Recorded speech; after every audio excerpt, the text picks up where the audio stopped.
Hello viewers, হোয়াটসঅ্যাপের এমন কিছু টিপস শেয়ার করবো যা হয়তো অনেকের অনেক কাজে লাগতে পারে। চলুন আর কথা না বাড়িয়ে দেখে নেওয়া যাক মূল ভিডিও। নাম্বার 1, একটা স্মার্টফোনে দুইটা অ্যাকাউন্ট ব্যবহার করা। প্রথমে আপনি আপনার হোয়াটসঅ্যাপে চলে যাবেন, সেখান থেকে 3 ডটে ক্লিক করবেন। ক্লিক করার পর সেটিং অপশনে চলে যাবেন, তারপর সেখান থেকে অ্যাকাউন্টে ক্লিক করবেন। অ্যাকাউন্টে ক্লিক করার পর অ্যাড অ্যাকাউন্টে ক্লিক করে দেবেন। অ্যাড অ্যাকাউন্টে ক্লিক করার পর হোয়াটসঅ্যাপ ইনস্টল করার পর যেরকম একটা অপশন আছে সেরকম একটা অপশন চলে যাবে। সেখানে এগ্রি অ্যান্ড কন্টিনিউতে ক্লিক করার পর আপনার নাম্বারটি দিয়ে নেক্সট বাটনে ক্লিক করে দিবেন।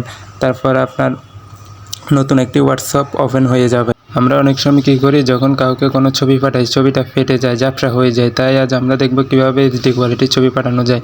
প্রথমে আপনি যার কাছে ছবিটা পাঠাবেন তার কনভারসেশন বা চ্যাট লিস্টেও প্রবেশ করবেন। সেখান থেকে ছবি অপশনে ক্লিক করে দিবেন। ক্লিক করার পর যে কোনো একটা ছবি যাচাই করবেন, নির্বাচন করবেন।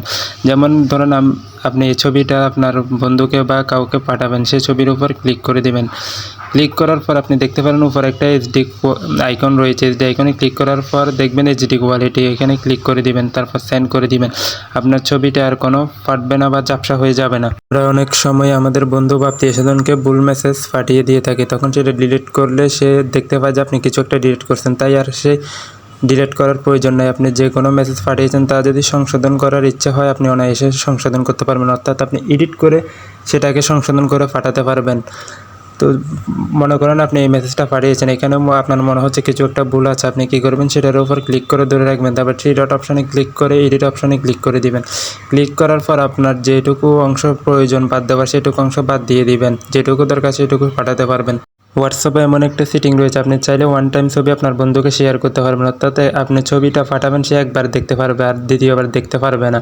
চলুন দেখে নেওয়া যে কীভাবে। আপনি প্রথমে আপনার চ্যাট লিস্টে চলে যাবেন, সেখান থেকে একটা ছবি ক্লিক করবেন। ক্লিক করার ফলে যে ওয়ান অপশানে ক্লিক করে ওকেতে ক্লিক করে দিবেন। তারপর ছবিটা চলে যাবে আপনার বন্ধুর কাছে, সে একবার দেখতে পারবে। সেখান থেকে বের হলে সে ছবিটা আর খুঁজে পাবে না। এটা অনেকের জন্য গুরুত্বপূর্ণ হয়ে থাকে বিভিন্ন ডকুমেন্টসের ক্ষেত্রে। নাম্বার সেভ করার ঝামেলা শেষ। এখন হোয়াটসঅ্যাপে নাম্বার সেভ না করেও চ্যাটিং করতে পারবেন। প্রথমে আপনার হোয়াটসঅ্যাপে চলে যাবেন, 3 ডটে ক্লিক করার পর আপনার যে নাম্বার হোয়াটসঅ্যাপ খোলা সেখানে ইউতে ক্লিক করে দেবেন। সেখানে যার কাছে আপনি মেসেজ পাঠাচ্ছিলেন তার নাম্বারটা এখানে ডায়াল করবেন। ডায়াল করার পর একটা মেসেজ পাঠিয়ে দিবেন। মেসেজ পাঠানোর পর যে নাম্বারে মেসেজটা পাঠিয়েছেন ওই নাম্বারের উপর ক্লিক করে দেবেন। ক্লিক করার পর আপনি দেখবেন তার নাম্বারের হোয়াটসঅ্যাপ কিন্তু আপনার সামনে চলে আসবে। চ্যাট উইটে ক্লিক করে আপনি তার সঙ্গে কথা বলতে পারতেন, কনভারসেশন করতে পারবেন। যেমন আমি একটা হাই পাঠিয়ে দেখাচ্ছি। আপনি চাইলে নিরাপত্তার ইস্যুতে আপনার হোয়াটসঅ্যাপ লকও করে রাখতে পারবেন। সেক্ষেত্রে আপনাকে 3 ডট লাইনে অপশনে ক্লিক করতে হবে, সেখান থেকে প্রাইভেসিতে ক্লিক করতে হবে।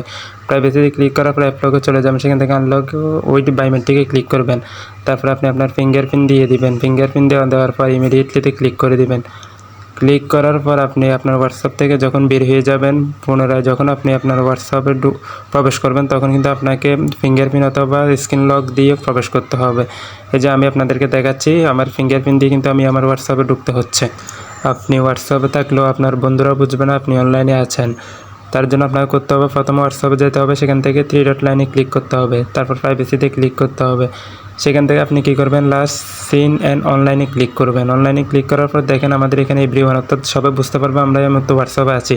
কী করবেন, আপনি নোবডিতে ক্লিক করে দিবেন। নোবডিতে ক্লিক করার পর আর কেউ বুঝতে পারবে না আপনি কখন অনলাইনে আছেন বা কখন চলে গিয়েছেন, কেউ আর বুঝতে পারবে না। তারপরে তো কী করতে পারবেন না, কেউ যদি আপনাকে কোনো মেসেজ পাঠায় সেটা পড়ছেন, দেখছেন কি দেখেন নাই সেটাও কেউ বুঝতে পারবে না যদি আপনি অপশনটা অফ করে দেন। আপনি চাইলে আপনার পছন্দের চ্যাটিং লিস্টে নিজের ইচ্ছে মতো কাস্টমাইজ করে ওয়ালপেপার সেটিং করতে পারবেন। যেমন আমি আমার এই বন্ধুর আইডিতে ওয়ালপেপার সেটিং করবো, সেই জন্য ওয়ালপেপার অপশন থেকে একটা পিকচার সিলেক্ট করে নিয়েছি। সিলেক্ট করার পর সেট ওয়ালপেপারে ক্লিক করে দিয়েছি। দেখেন আমার এই বন্ধুর চ্যাট লিস্টে কিন্তু ওয়ালপেপারটা খুব সুন্দরভাবে সেটিং হয়ে গিয়েছে। আপনি চাইলে অন্য বন্ধুর ক্ষেত্রে আলাদাভাবে কাস্টমাইজ করে ওয়ালপেপার সেটিং করতে পারবেন। তো ভিউয়ার্স, আমার ভিডিওটি যদি আপনাদের উপকার আসে তাহলে অবশ্যই সাবস্ক্রাইব করে পাশে থাকবেন। ধন্যবাদ ভিডিওটি দেখার জন্য।